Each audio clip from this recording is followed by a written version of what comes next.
Hi, this is Joy. Welcome back to another Whimsy Stamps video. Today I'm sharing 4 holiday cards.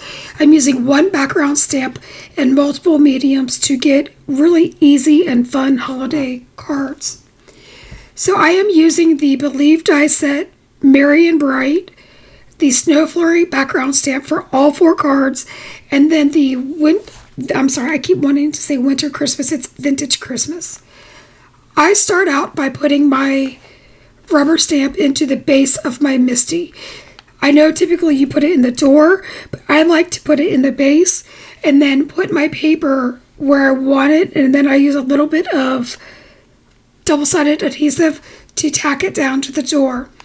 I treat that with an anti-static embossing tool and then ink it up with Versamark and apply fine detail embossing powder. This one happens to be silver.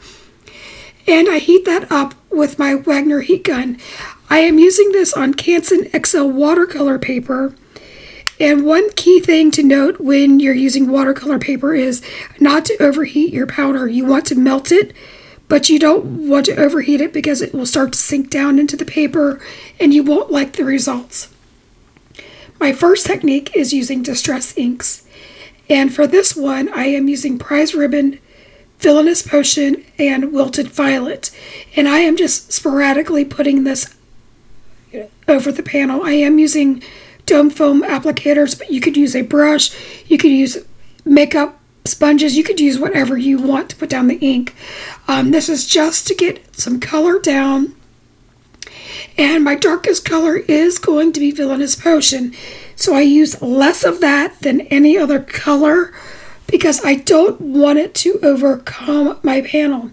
This is important because in just a second we are going to add a bunch of water. So using my Distress sprayer, I add the water, and this is where you're starting to get that watercolor effect. And it pulls up and all those colors kind of meld together. I switched to a heated tool because it's not as hot as a Wagner heat tool or any other heat gun, and it disperses the air more so instead of having a concentrated flow. Once that's dry, I come back in with the exact same colors and I apply another coat of ink. I think it's really important to note that you need to dry the ink in between each layer. By doing that, you're preserving some of the texture and the nuggets of color that you get from Distress inks or any dye ink. But Distress is really good at leaving all those watermarks and different shades. So that's why I chose Distress ink over anything else for this. Now, I wanted a brighter panel, so I stick with this Prize Ribbon. Now, I know Prize Ribbon seems dark, but it's not as dark as like Blueprint Sketch or Chip Sapphire. This is a really nice royal blue. And then the Wilted Violet also brings out a really nice brightness as well. So those 2 colors are my main. And then you saw that I spritzed that down again and I'm heating it. And I am just loving all of this texture in the card and then all the shine. I did the exact same thing with the embossing, except for I applied copper embossing powder, and I heated that with my Wagner heat tool. I am using 80-pound smooth cardstock for this, so we're going to get a different effect. I am using the colors Tumbled Glass, Evergreen Bough, and Iced Spruce. And I'll be honest with you, this is probably not my favorite card, but I wanted you to see the process and to see the difference. In the end, I think we ended up getting a really pretty card, but this kind of goes awry before it gets better. So I start with the Tumbled Glass, and that goes down as per usual. And this is one of my favorite Distress colors, as well as Distress Oxide colors, so by all means, this is not where we go awry. And have I mentioned this Snow Flurry background is amazing. Here's where I'm going, oh God, what did I do? I put down my Evergreen Bough. Now, I don't use this very often, so my ink pad was really juicy, and you're going to see I got that really harsh line. I almost threw this away, but I have a motto to keep going and see if I can salvage stuff. And it's always important for me to leave my mistakes on the screen. That way you know how to fix them. And you also know that all of us that are making videos, we mess up just like you do. So my fix for this, again, was to keep going. I come in with the Ice Spruce, which is kind of a gray undertone, and it's not the greatest blend yet. So I come in with my Distress sprayer, and I soaked this. I just recently saw Kelly Taylor do something similar, and she sprayed the heck out of it and mopped it up with a paper towel to lighten the colors. So once I got that evergreen bough lightened, and then I dried my paper, and again, very important not to overheat your embossing powder, I continued to put down a second layer of each of the colors. I did not repeat the evergreen bough, if I remember correctly, because I did not want that to be any darker, but I really thought the Ice Spruce needed to come out a little bit more, and the tumbled glass is where you got the brightness of the card. I did spritz that again off camera just to get some of the watercolor droplets, but actually I left it on. I thought I edited this part out. So anyway, you're seeing kind of the final result. Now you need to remember with Distress inks or any type of dye ink, as they dry back, and so you're going to get a lighter color.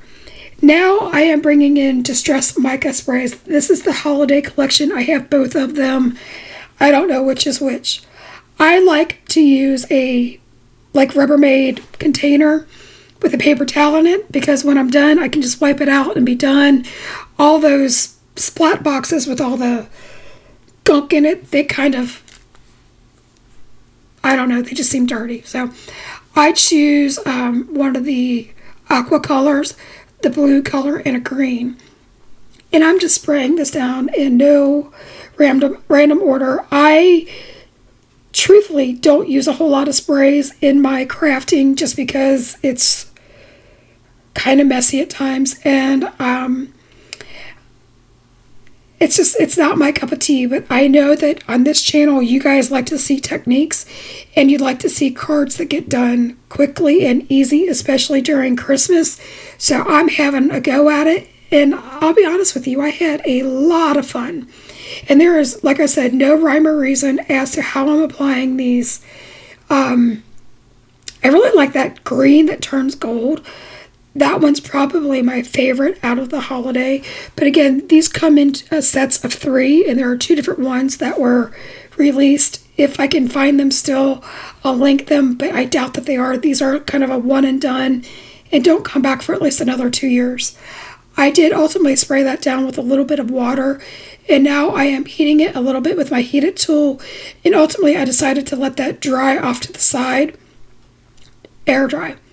Now I am bringing in another panel. I didn't bother to change the paper towel, and I'm using one of the teal colors, and I know I bring in one of the pink colors in this holiday set, and this turns out to be a super cool card.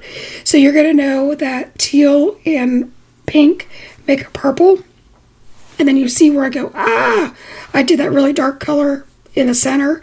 We're going to fix that. I'm not mad at it. This ends up, in my opinion, my favorite card out of all of them. So here I go, and I am just dousing this with my Distress sprayer, and now look how cool and shimmery this looks. I am using a little pokey tool just to hold that down.